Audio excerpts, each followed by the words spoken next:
Our next speaker, we will have a global perspective, and he comes from one of the most advanced geographies in the world in terms of healthcare and education, in the northern parts of Europe, and a country with which India has a long-standing cooperation, history of cooperation. Shall I say välkommen? Welcome to our next speaker, Dr. Per-Arne Wikström, Counsellor, Innovation and Science, Embassy of Sweden. Thank you very much. Eller tack så mycket. So very nice to hear some Swedish here. I would say namaste then, to counter. Yeah, I've been here for 3 years now, and it's definitely a different life and a different place as compared to Sweden. Of course, healthcare and health in general is at the core of the Swedish culture. As you also mentioned, we have a collaboration that go way back, and also echoing what we've heard here before.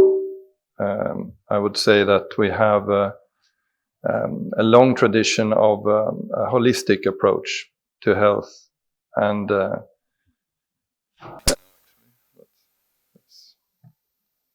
I'll continue. Otherwise, I'll bring one of these mics.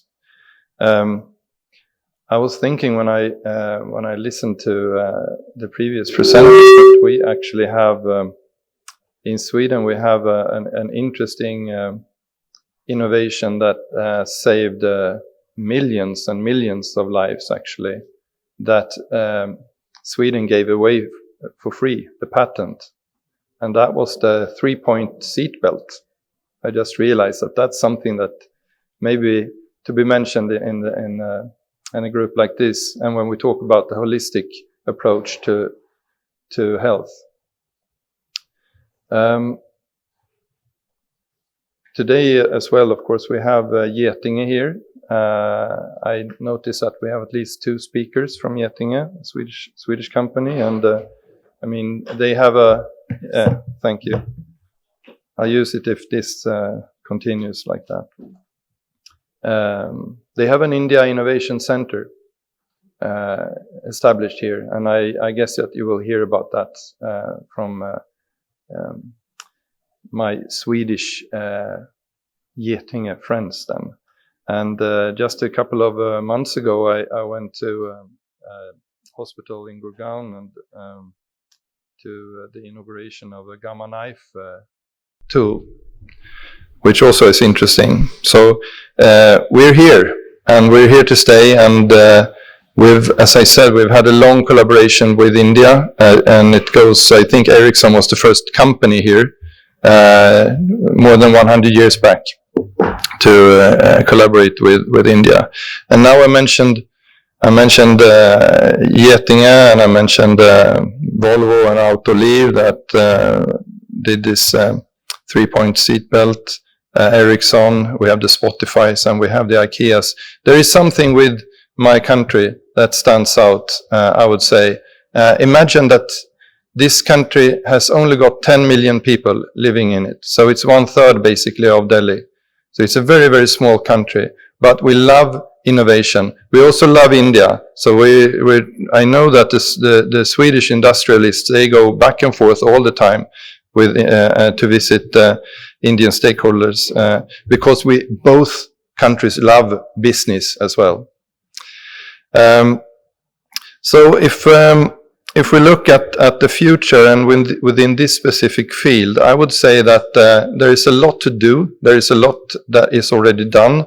But one important foundation for me, as I'm the Counsellor for Science and Innovation to India, one of the 5 most important markets for Sweden, is that we have an agreement, a strategic innovation partnership that helps us to fund a lot of initiatives. So for instance, we have areas such as circular economy, we have life science, we have space.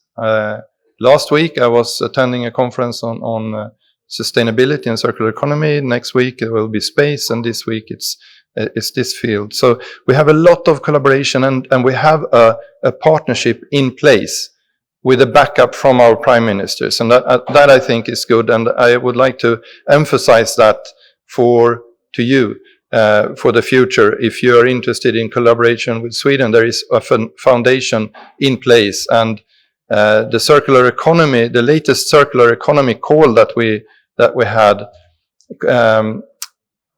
There we had 5 Swedish funding agencies and 4 Indian funding agencies collaborating with a holistic perspective. So you would have basic research and you would have applied research. The Swedish model, as I would call it, is very much a multiple helix model, where private sector and public sector, together with academia, are targeting different challenges in society. And I think that's actually the reason why we'll see all these big Swedish global companies coming. It's driven by all these 3 sectors. And as a matter of fact, 2/3 of all R&D in Sweden is funded by the private sector. So that's another important thing. So I would like to talk a little about areas for collaboration that I think where we could work on in the future. One would be the exchanging and sharing of best practices. One, as we've heard here, a common goal of improving healthcare access and quality, but we have totally different perspectives based on our unique contexts, of course. Sweden, a small country, India, a massive, big country with this young population that we talked about. One area where I think that we could work together most effectively would be digital health and telemedicine. We've heard that before as well.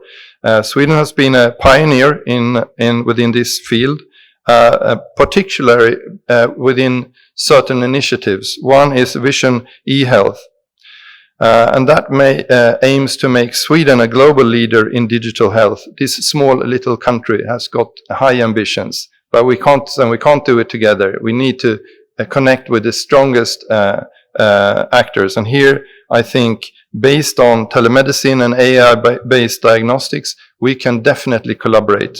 So this is an area where I would suggest that we could look further for more collaboration.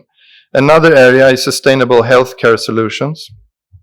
Here, and we've also heard that before, we have invested a lot within this field to create a sustainable healthcare system. Again, different challenges. Sweden, we have robust policies promoting sustainability in healthcare, including minimizing the environmental impact of medical devices and healthcare services. And this is something that goes through everything, all the different areas where we collaborate. Sustainability is at its core. I think that if we look at collaborating on this field, sustainable healthcare models, particularly in reducing waste, energy-efficient medical technologies, and sustainable supply chains, we can develop approaches that benefit not only our own populations, but also serve as global models. Again, Sweden and India has got a lot of commonalities that we can work on. And also best practice, finally, best practices in preventive healthcare. So that's another area that we emphasize, and it's a strong focus on public health education, lifestyle interventions, and early detection. And that is something that maybe we can work on here in India, together within these high ambitions within India. And you also have these, as we also heard with the COVID, large-scale health initiatives that you have been very successful on. So we can really work together here. So this is another area where we are very interested in collaborating from a national point of view. The second area that I would like to talk about is related to education, how to build a skilled healthcare workforce and different opportunities to collaborate. One is that, Sweden has got a long tradition of advanced medical education and training programs, and just recently, realized I spoke with a Linköping University in Sweden. They have also hospital within their premises, and they have education that is not only focusing on health. They have design, they have IT, totally outside of the health focus. But when it comes to collaboration, they would initiate through their own creativity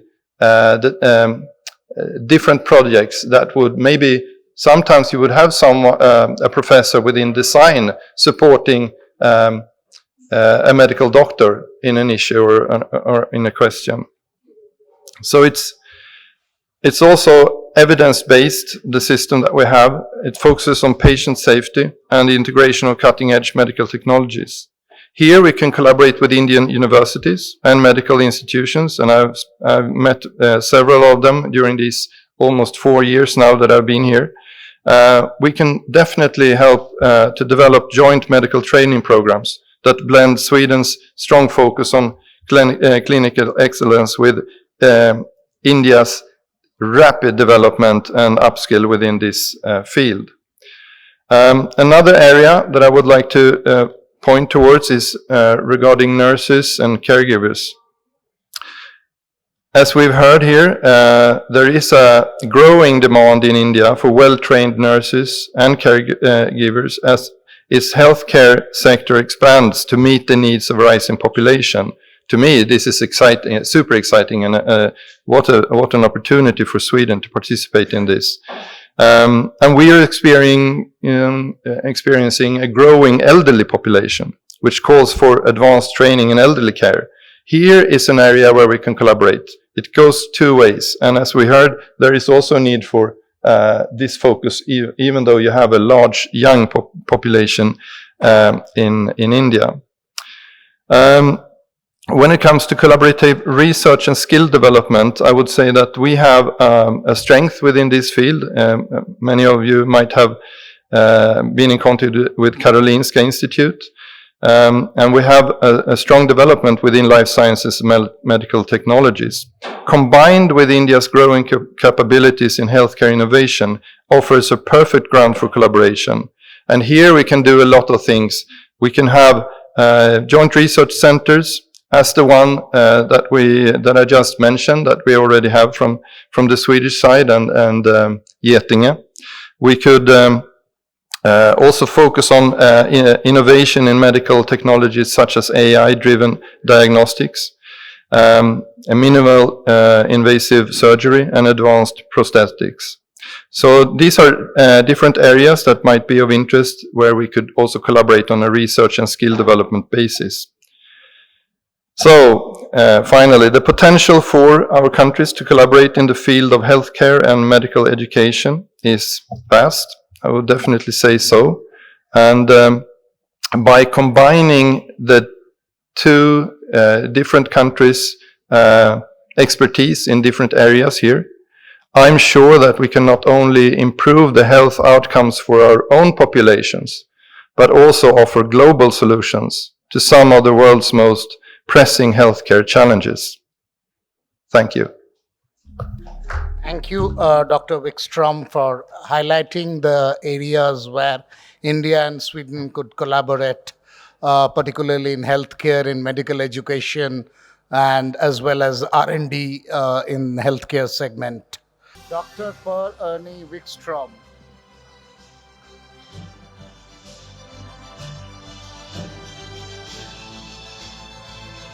Can I